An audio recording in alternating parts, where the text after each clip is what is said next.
ครับตั้งเป็นไข้เลือดออกในเปลี่ยนย้อนแมงไวรัสอันยุงแพร่จับกันนั่นยาวพังห่างตั้งเป็นไข้เลือดออกคนเป็นในกำน้ำเตะหันจึงไหน1ลมหนาวสูงข้าวตัง2-7 วัน2หูไข้ตัวเจ็บภายหลังตาเจ็บ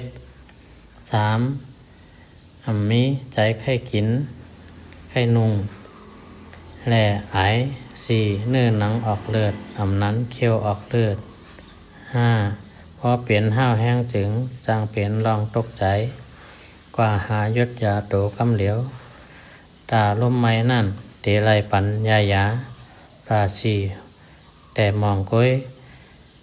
ยากินยายาแยแค้นเจ็บแห้งยุงในมันไข่ในนำมดใสอัน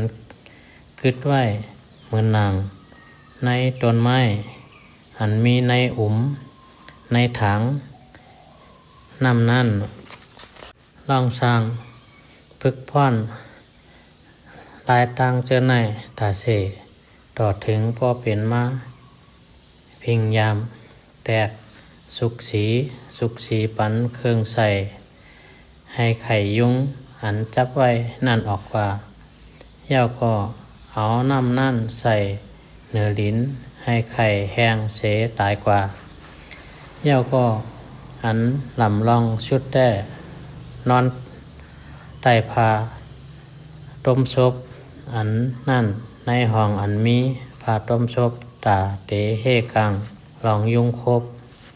ตั้งเป็นไข้เลือดออกในเป็นตั้งเป็นอันมีเพเข็น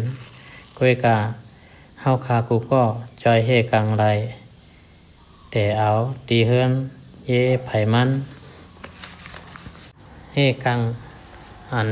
กึดไว้เฮกังยุงทำให้เพเตือนแหล่ไปตัวหิมหอมเฮาลองยาแปดยุงในเป็นคักตอนอ่อน1เสจังเฮกังไรตั้งเป็นไข้เลือดออกในตรงวงกลมตั้งหมดอยู่